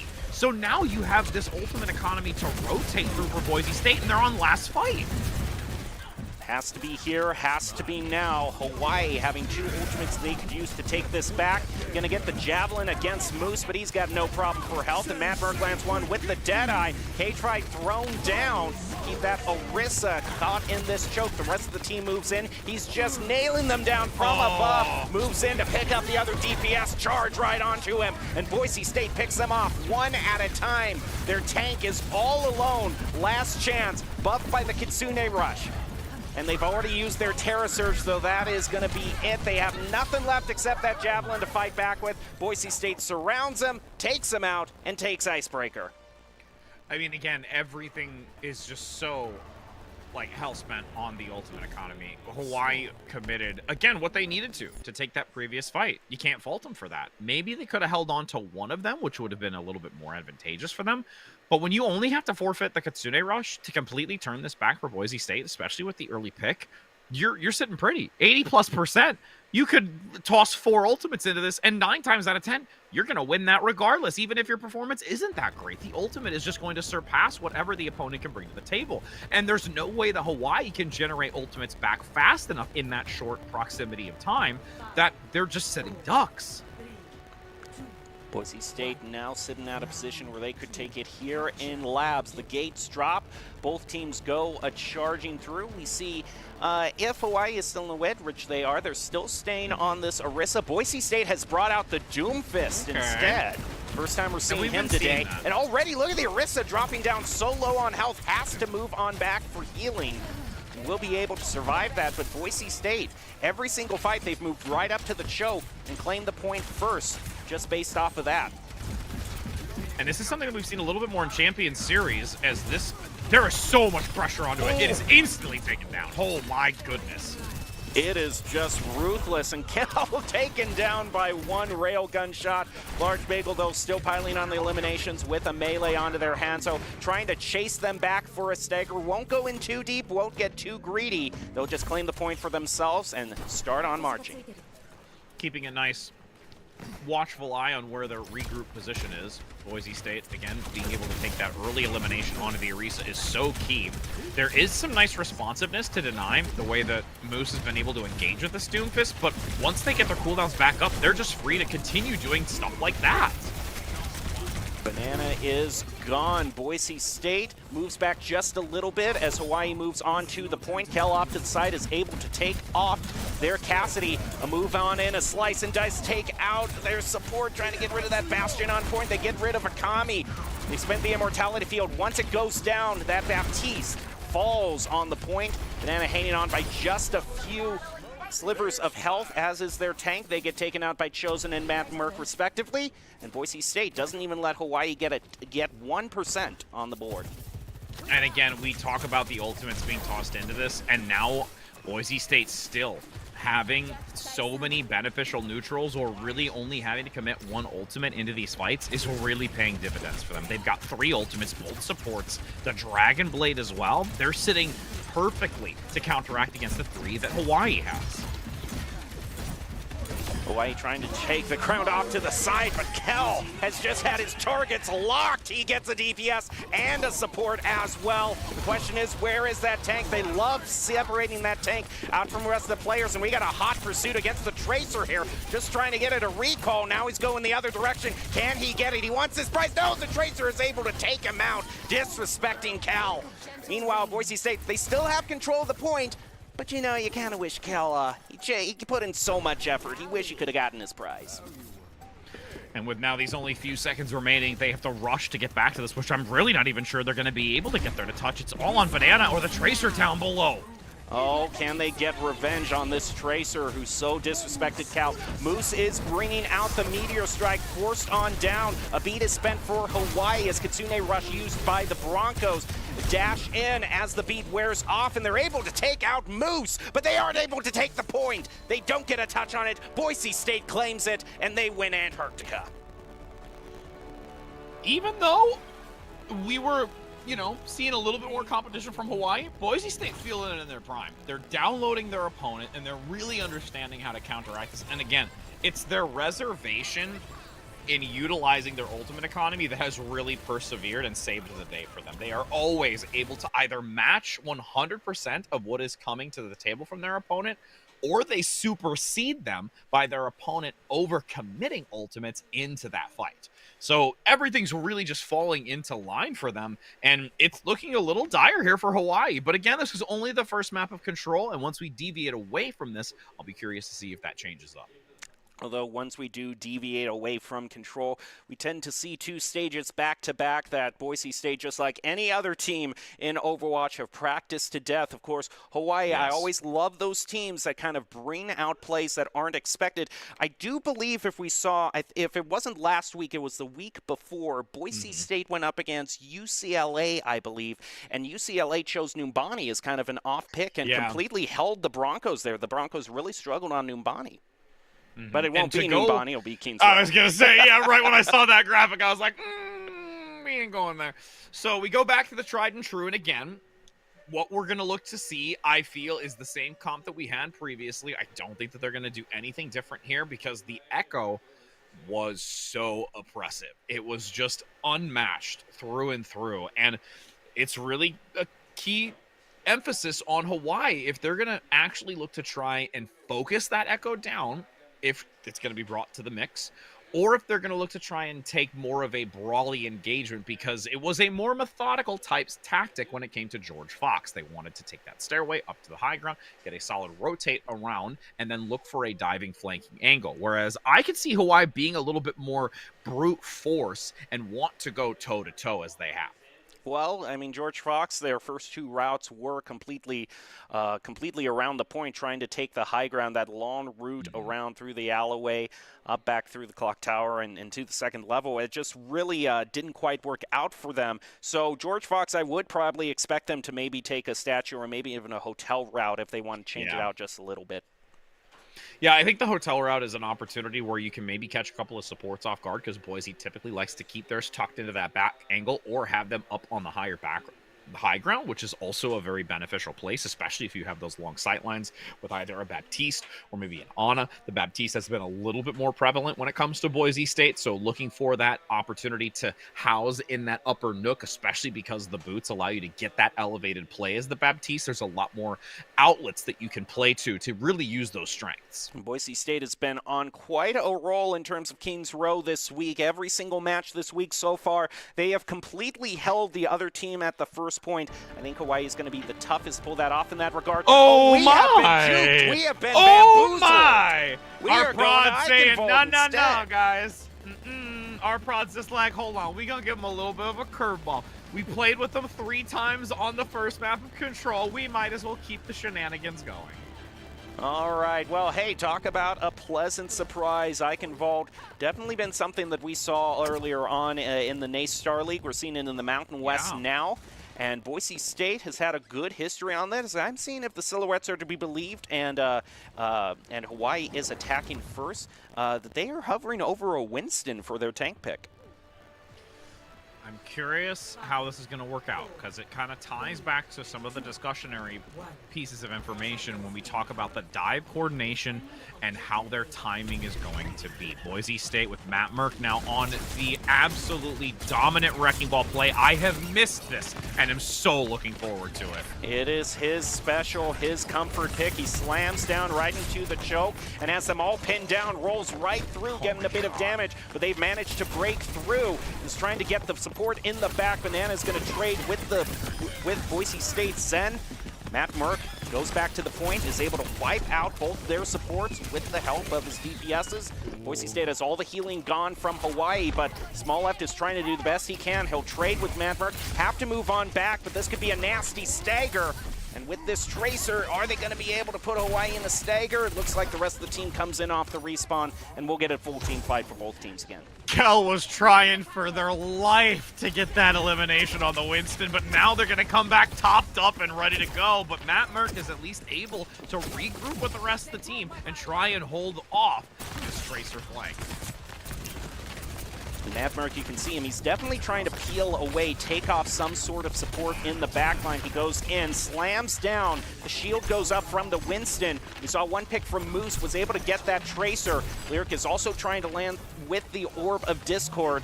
I always like that strategy. Kel, oh my goodness, before I get to that, Kel has a double. Takes out their Genji and also their Lucio. Boise State having a dominant hold on Eichenwald. I just have to say, I am always mesmerized by Matt Merck's understanding of the technical rollout of this character. It never fails. It now continues to play forward like this, comfortable as all heck, and will regroup with the rest of the squad, looking for another defensive hold with already half the time bank gone. Kel could very well be going hunting here with this bomb to throw out. He throws it onto the back line, doesn't find anybody. That sure looked promising. Lyric has charged up his Transcendence as Kitsune Rush is used for Hawaii to push them past the choke and back onto the point, but Matt Merck is body blocking them with this Wrecking Ball. Transcendence brought out to keep him alive, and the eliminations start to pile up. Akami, then Banana, then Small. It's one after the other. Doesn't matter if they're a tank, DPS, or support. Boise State has them on their list and gets a complete team kill. There's so much riding on the shoulders of Lyric there, where that Tracer's getting him in that sub 30 HP area where you could have forced out the Transcendence early to not have it for the later portion of that fight. But again, their just resilience and confidence in not only their positioning, but also their support assistance coming out by Moose, that they hold on for it long enough so that they can guarantee that fight. They've already got a split. They've managed to go right in between the team and be able to catch them, push them back, and put a Captive Sun onto them. A lot of damage going on to their Genji. He'll be taken out. Matt Merck also got the Kiriko. There's just the Winston left. They surround him, and it is a cage match of gorillas in that fight. We've got a copy going on to the Winston. 3 huge gorillas in one room, but only one can leave, and it just might be Boise State as they place the Orb of Discord. Yes, they got him onto Small. Banana also falls. Boise State holds them yet again. That was wildly chaotic, but still able to hold through it. And you saw the Primal Rage be forced out onto Moose so early, and that they wanted to get the elimination, but everyone reconvenes back to give assistance so that the supports are still alive, and that gives them another lease on life here, with only 20 seconds now for Hawaii to try and get this initial tick. I was just worried about where's the fire marshal. Okay. That many gorillas in that small of a room was just something to watch. Meanwhile, we see Kel went off the edge of the Tracer. We'll have to see how that plays out, because Boise State is now down a whole bunch more. They use the bead and the Genji blade to make their way through. They have taken out both the Boise State supports. Can they support their tank to move back onto the point? They've already gotten 2 ticks as Matt Merck is trying to spin to win here, buy some time from his team, slams right into one of the DPSs, into the Tracer, but there's just too many from Hawaii to face off. He and Kel are doing their best to stall out for the rest of the team. We've got Lyric now coming in off the respawn, but the rest of the team says, hey, let's wait this out. We'll give him the payload. We have plenty more to fight. A slip up indeed. I'd really love to see what happened to Kel there, but now it continues to happen where not only Lyric and Kel are just dying so early in these fights that this is going to give so much agency to Hawaii that they can continue to throttle forward and get these staggers out. This Moose is going to have to be really careful as well. To push, but it is paying out for them. They've gotten Matt Merck down. They'll take him out, but Chosen is fighting back, taking out the Tracer and the Kariko, trying to regroup with their team and moving. Kel was catching them on a flank from the castle. Before they could even get back to the payload, he was trying to pick them off. Does look like Hawaii has recovered. He'll do a couple of dashes in, move off to the side to Akami, trying to work with that Orb of Discord, but Hawaii is just too bunched up and using the natural cover for anything to come of it right now. Matt Merck now back into this minefield available. Captive Sun again could look to get some value, and they're actually going to force them back. The Transcendence, though, I feel is a little bit of an overzealous use here, but it might have been more defensively than anything else, as Boise State's going to look to try and hold on. Matt Merck has been really good at chasing down these last few remaining squishies. They were able to get the Tracer and the Kariko. Makes a lot of space. Is trying to find the Winston. He found him. Will force them all back into the spawn room. Let him know that any millimeter outside of that yellow wall is going to be dangerous territory. Throws the minefield out onto the Lucio with the Orb of Discord and just melts him in a split second. And now the Primal Fury being used by their tank in a fight that can no longer be won. That is beautiful play by the Broncos. Disassembled like C-3PO. This is now 45 seconds, the final stretch here for Hawaii to try and break this spawn position, and it's not going to be a good one as you've got a duplicate online. 1-2 punches, and we got another copy, and we have got so many tanks up here. We got the Wrecking Ball and 2 Gorillas, and Matt Merck continues on his elimination streak, takes out the one true Winston. Kel is able to get Genji. And this is just ugly for Hawaii. They now only have this Genji blade to possibly push through, then they've swapped over to the Diva. A lot of scientists coming out on this battlefield for the moment. As you can see, aggressively though, Kel gonna try and turn this back around despite them being down the support. Oh, both are down though. This is where Hawaii can take the turn. We'll see if they can turn it. I think when Lyric got picked out early in the fight last time, that's what allowed them to take the payload.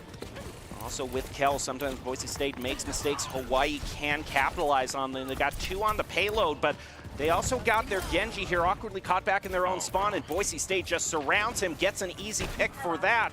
Hawaii still pushing forward and making a lot of space for themselves, now past 80 meters and under the bridge. Lyric goes charging in, puts the Orb of Discord out. Can he get a quick pick? Pulse Bomb being thrown onto Kel, and he has to use the Transcendence to keep alive. Matt Merck rejoins him on the payload, drops the minefield, making it a lot more difficult for Hawaii to continue to push forward. They gotta move in, and they fell off the edge to boot. Small left is gone. River God and Banana are next to follow, as well as Akami. Boise State is able to hold Hawaii to 88 meters. That's so unfortunate. The angle of the DMAC happened where the Diva's back was towards the pit just between the bridgeway and the side room. So they fall to their demise right at the end of that.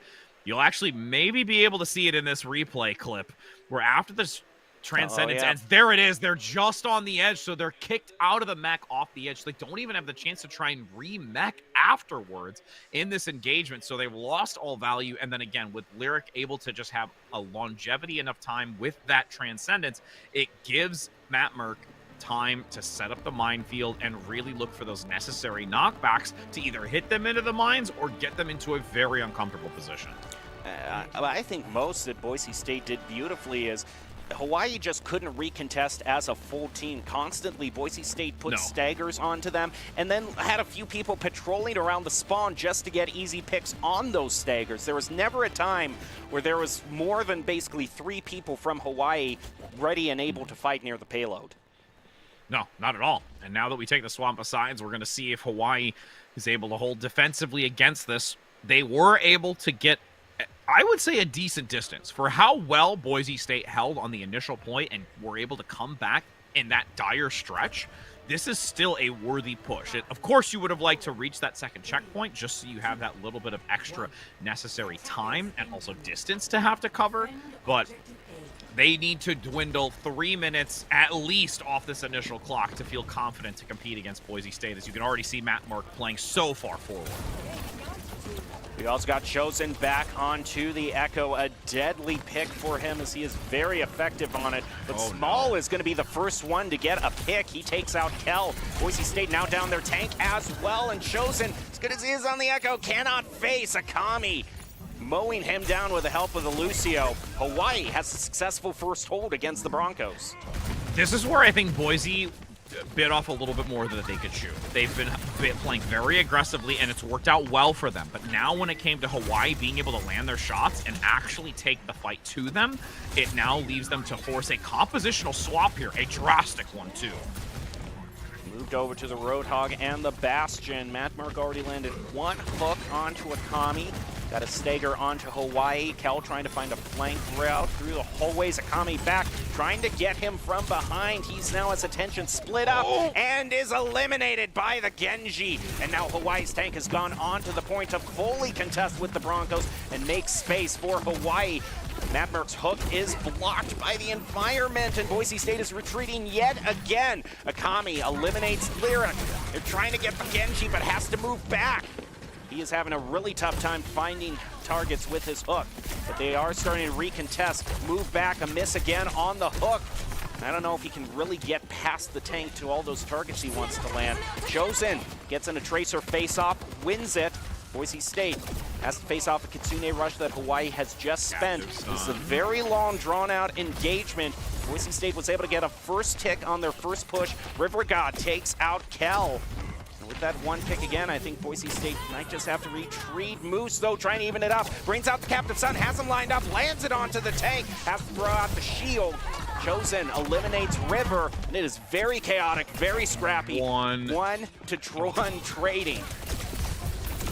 There was a 1 HP on Small with this Winston, and if they don't get that barrier up with the Captive Sun, this goes drastically different. The good thing, at least to Boise's name, is they got one tick, and they have made a massive shift in adjustment. But these pickups coming out from the Genji have been absolutely dominating for Hawaii. And Lyric has swapped over to the Ana. That Zen has basically been a sitting duck for Hawaii just to pick up, and Ana can do some great things. Boise State swapping over to the tanks. They've gotten the Junker Queen out from Matt Merck, just trying to get that sustain through, trying to prevent those early picks. They're trying to get their second tick now. They're going to be able to get Hawaii to spend both of their ultimates. They spent the bead and Genji Blade, but it's turning into Boise State, falling by the wayside. Kel, Lyric, and Moose down and out. Chosen and Matt Merck trying not to stagger and get back to safety. Right at the 3-minute marker, like I said, this is a perfect position Hawaii to put themselves in. It's now going to be the Kitsune rush as the nail in the coffin, but Chosen attempting on this Tracer to turn it about.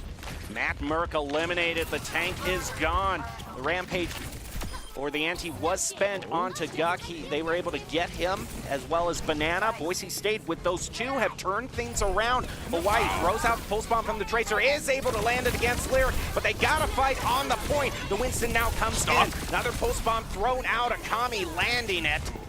River God also with the Kitsune rush to retake the point. Boise State gets another tick, but they've held the Broncos away from the payload and might be looking at an upset victory here on Eichenwald. It's the last chance for Boise State to take this back.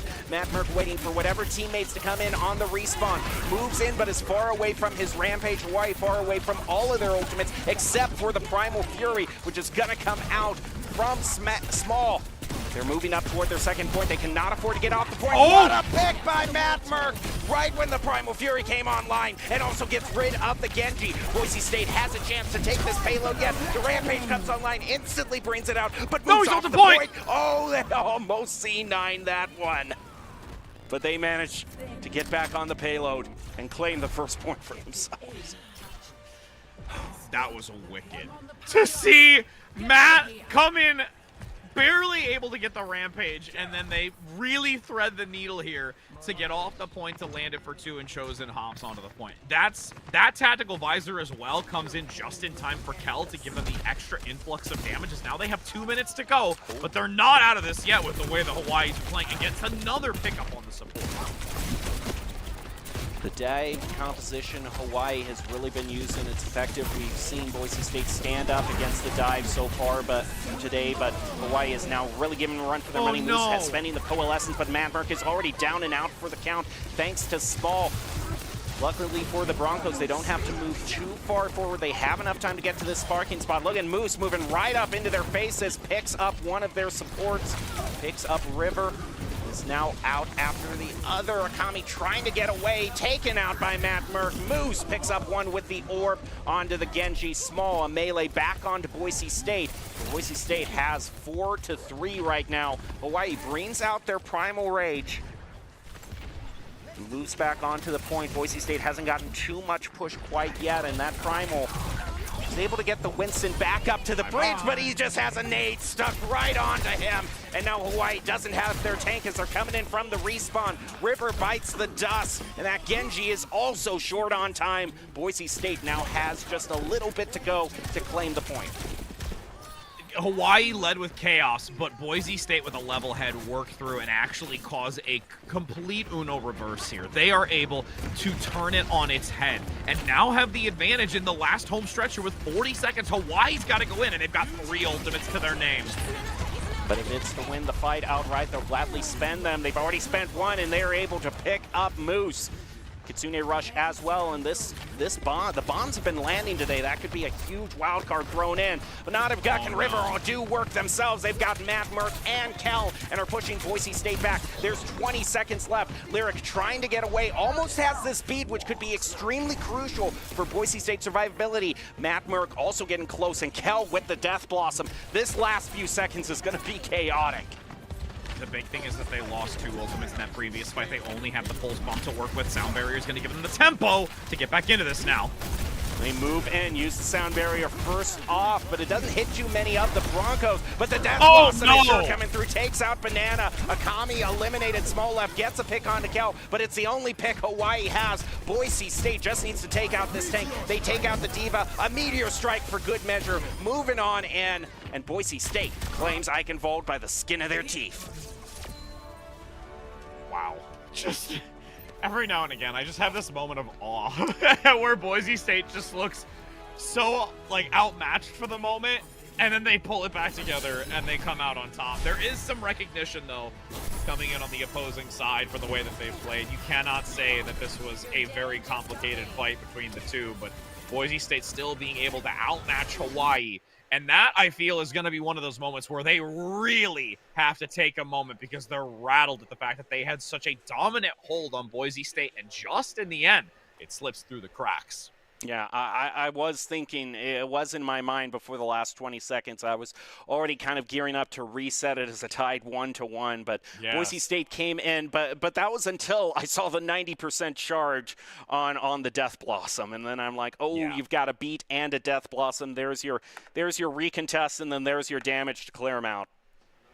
Well, even the Meteor Strike, too, like, you have that as an emergency case where you can just completely elude yourself from the fight to try and follow up onto somebody, because they're going to have to play close to the point to try and contest against it, because they need to keep it under contention or it's going to keep moving forward. So that even more when it comes to spatial dominance, not only from the Death Blossom, it also pairs well when it comes to the Meteor Strike. Also, 2 very unfortunate environmentals for both teams. It was Kel a little earlier in the match, and then the Diva a little later. And I don't normally think, Eichenwald has its moments for environmentals. I'm not saying it doesn't, but it doesn't come first to my mind when I think of crazy environmental kills. Yeah. far few in between, to say the least, when it comes to that kind of map. So, but, you know, I mean, we'll allow it to be one of those things. I mean, granted, Kel was the one that was most significant. The fact that Kel was out of that fight gave so much agency to Hawaii. The Diva one, of course, was, you know, an unironic, you know, DMEC towards where the positioning was, but it's those kind of little micro plays that can give Hawaii the opportunity, and they will gain ground from it. If you slip up, they will not let it go unpunished. That's the one difference that I'm noticing most specifically when we look at these two fighting up against each other versus what we had from George Fox. Not to say that they couldn't play on the weaknesses, it's just Hawaii is much more effective and quick to those responses to be able to exploit them. And we'll head on down to Zavasta to decide it all. Will Boise State pick up their 3-0 sweep and end tonight with a week of victories? Or will we see an upset? Hawaii is just getting a little bit closer every single match. But you can't say that this map choice is an off pick. Boise State has played this one to death, and this is where I think this first fight, I've said it before that I think the first fight is going to decide it all based on how well Boise State can just rotate to those other flashpoints. But Hawaii, it's just a matter, I think, if they can catch Boise State out on those mistakes. Because I do agree with you, that's the main difference. Hawaii is a team that will punish the Broncos if they make a mistake. And now as we enter into our potentially final map of the evening, it's do or die here for Hawaii as they have been able to match blow for blow a good margin of the time, but have always found themselves, unfortunately, getting knocked in the chin in those last moments. As the seconds continue to dwindle, Boise State going to use the Junker Queen again here and opting to go with Chosen onto the Brig for more of a close kind of brawly, sustainable composition. Already you got Kel hunting out for any potential supports or that Tracer, who has been a huge target of Boise State's flanks. Kami is going to start things out, taking out the pylon. Matt Merck gets one onto River. That's a lot of healing now gone for Hawaii. They have that Lucio, but they're pushed off of the point. Their JQ is onto the point, and it's landed. Lyric takes him out. Boise State wiping them all out, taking the flashpoint for themselves. Again, we also have to really understand how vital it is to get this point first, because it does charge ever so slightly faster than the regular control point. And with the dominant position played by Boise, it's going to guarantee that they hold this for at least 50% of it, unless they get outmatched here, but a nice recall comes in. Shout used by Hawaii wears off. Now they have to face the full might of Kel. Lands 2 shots against the Genji, takes him out. Moving forward, they're a little low on health, but Lyric healing them up well, allowing Moose to do his thing, landing a knife against Small. Once again, Boise State pushing Hawaii back, who only has one more opportunity, I'd say, to take this point back. This is so aggressive, and again, like I mentioned, plus 50%. Boise State's in a prime position for Hawaii to get one last attempt in this, and they have the ultimate economy to completely counteract this, and then it stages them to go to the next flashpoint in a position of where they can either cut off the opponent, or they can just completely deny them from getting it first. Some of these Deadeyes have been a very surprising amount of people that they claim. Rally spent by Boise State as well as the Deadeye, but the bomb lands onto Lyric before it can all happen. But Maverick's going to say, I'm going to even it up myself. Pulls out a double. Chosen and Kel also clean up. It's a team kill for Boise State and a flashpoint at that. And here's the thing, is they carry over Pulse Bomb and Rampage. They're going to gain this and then have the dominant positioning, and they really only have, I mean, they'll have another Rampage to counteract against it, but they've got the Kitsune Rush. That's the thing that I'm focusing on most specifically from Hawaii, that they're going to have to use that to their advantage to try and either get the damage early onto Moose, or just try and mitigate and elude the Junker Queen's Rampage with potentially a Suzu to sustain through it, because Boise State does not have that cleanse. Rampage brought out to start things out instead of the Kitsune Rush, and it lands onto Chosen. We use that ante to get him down and out of the fight, but now Boise State has used their own ante and the knife as well to take out. Boise State has been consistently out JQing Hawaii. There's only one on point, this Hanzo trying to face off against this Tracer, who now tries to recall, goes in for the quick melee. Boise State claims the second point. Kel, duck, dodge, diving, and dipping right now. I would hate to be that Hanzo where I cannot keep tabs on this Tracer that's 5 feet in front of my face. That's just despicable. As now they've got this pulse bomb to hold here for Boise as well. That's probably one of the heroes I would least like to go up against a Tracer with, because you draw your bow and already she's blinked on out of there. You aren't able to get 30%. One arrow out of it. Now 30% in a prime position again to put themselves in a dominant position. The Kitsune rushes go, though. They move in, and that pulse bomb's very close for Akami as well. Boise State has nothing to fight this one in terms of ultimates. Lyric getting very close to that captive son. Hawaii needs a quick pick here, and they have got a chance with that bomb coming online. And they do have Moose down to very low health, as well as Kel, and Lyric eliminated before the captive sun can be used. But Moose turning things back around, getting rid of their tank. Madmerk with the Deadeye that comes online immediately picks off Banana, and Boise State just keeps surprising us. When we think Hawaii has an edge, Boise State takes the complete reverse sweep against Hawaii in these fights. River God is doing everything imaginable to keep Small Left alive. The Suzus, the healing, the just damage assistant, everything in their power to keep Hawaii holding on this front line, and it's still not able to survive through what Boise's recovery method is. But that's a little overzealous, and Rivers is going to shut them down. This is the last chance. It could be a good opportunity. Captain Sun brought out to push Hawaii back, and River God bites it. Madmerk also picks up Agami. All of the low health targets are gone. Just Small is left to fight by himself. He gets taken out by Kel. And again, the Broncos just keep surprising us. Hawaii gets an early pick. Boise State spends an ultimate in response and gets a whole team wipe. Such clean responsiveness. And now we're reaching onto the last point, which this will favor Hawaii, which is good for them. The RNG has given them a new opportunity to try and get at least one of these points to get some momentum back into this. Also, Kel, I think, has just been holding on to this since last night. Like, that pulse bomb has not been used at all because they've had no need to.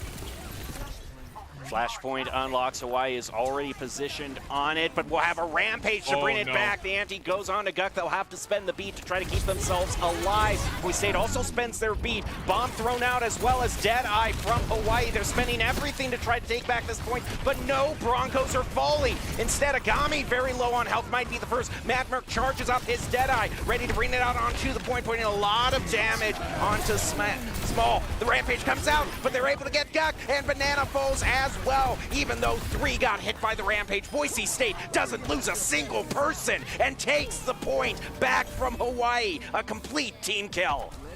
Yeah, once Matt saw the Rampage windup, he had to play aggressively. They knew they don't have anything like the Kiriko to get the cleanse onto it, to survive through it, so they just had to surpass them in damage before they're able to get punished with the lack of no healing capabilities. So it was a great play by Boise State to just recognize that and say, we have to go. Like with the Junker Queen passing us and leading into the back because the Rampage, we just need to kill them faster than they can kill us. And that pick is also going to be devastating with Moose getting that shutdown. Not only the Tracer, but that bomb will be taken out for a few seconds. Isn't the final fight, but we're rapidly approaching that territory. Now, Hawaii might actually be the final fight if Boise State is just keeping Hawaii at bay for this long. This is a long time before they're able. They're split up so the Lucio speed boost can't go onto all of them. Boise State is just cannot get taken down right now. Monger has to survive. Madmerk first eliminated. And will that Genji survive? Small is able to get the pick onto Moose. The last chance for Hawaii to take it all back. They get Lyric. They get chosen. Boise State falls. Kel's still going to get one onto Okami, trying to take it back in the Tracer, but only manages to take out one. Hawaii takes the point back for themselves. Still a chance now for Boise State. I would have liked to potentially see them keep that captive son from that initial just couple of picks that came through. They wanted to hold on to it. They thought they could turn it, but this time around, it is going to bite them in the butt. And now really only have the Deadeye and the Rampage to work with as they approach into this once again. Hawaii also has the beat to be able to negate any sudden burst of damage Boise State brings out. They're going to use the Kitsune rush first. Boise State spends their shout. Madmerk moving in with the Deadeye. Hawaii getting out of the way of those sidelines. Deadeye won't pay off. Beat expended, but Banana! Madmerk throws the nade onto him. Burns through all that health. And now their Genji is really low as well. And the Rampage going out onto multiple. I think 3 from Hawaii is going to take out Agami. Small left and Guk are soon taken out afterwards. River falls. falls, and Boise State has claimed the third and final flashpoint to win it all. They're just a little bit of a stagger trying to keep it alive for Banana, but it's not going to be enough. The Broncos have won this one and swept all their Overwatch matches this week. That's so disgusting. You can see that the Tracer gets clipped by the Rampage, then dashes in front of the Rampage a second time to get the double stack of damage and then reapply the anti-heal. So they're so low that all you need is a quick swing to just get a single shot from the Junker Queen to eliminate them. It was just so dirty, and it just made that even more like salt in the wound here for Hawaii. Is that's a 3-0, as you can see right there, for this Mountain West Conference. Boise State takes the win, and this is a roller coaster of emotions, to say the least. It's been quite a week. UNLV, George Fox, Hawaii, WWW, and especially with UNLV, they're kind of the biggest threat against Boise in the Mountain West. That means Boise State is finishing up the Mountain West season, facing all of the teams that they could possibly meet in the grand finals and winning all of those matches. So that's got to be an amazing feeling to head into playoffs with. Oh, absolutely. You kind of just like start nailing in your certificate in the wall. You've not put it up yet, but you've at least got where it's going to go ready. Yeah, Boise State. Oh, man, I'm looking forward. And again, to those who don't know the history of Mountain West, this is such an important year because if Boise State wins it, then they'll take the all-time record of Mountain West championships away from UNLV because both teams are tied at 3 apiece right now. So it's going to be a great championship, I can just say that. But we had a great day here calling these games, a lot of unexpected moments, and great performance by the Broncos. Do you have any final thoughts, Rich Rad?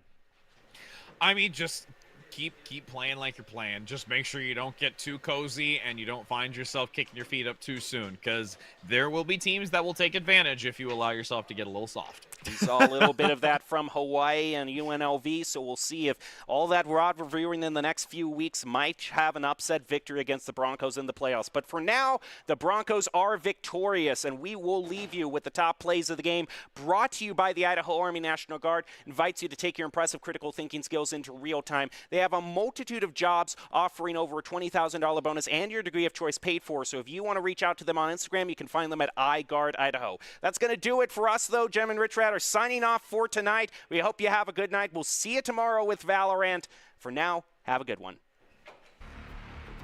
With this Wrecking Ball Transcendence brought out to keep him alive, and the eliminations start to pile up. Akami, then Banana, then Small. It's one after the other. Doesn't matter if they're a tank in one room, but only one can leave, and it just might be Boise State's as they place the Orphan Discord. Yes, they got him onto Small. Banana also falls. Boise State holds him yet again. Why to continue to push forward? They gotta move in, and they fell off the edge to boot. Small left is gone. River God and Banana are next to follow, as well as a rally spent by Boise State, as well as the Deadeye, but the bomb lands onto Lyric before it can all happen. But Maverick's gonna say, I'm gonna even it up myself, pulls out a double. Chosen and Kel also clean up. Brought out to push Hawaii back, and River God bites it. Matt Myrick also picks up Agami. All of the low health targets are gone, just Small is left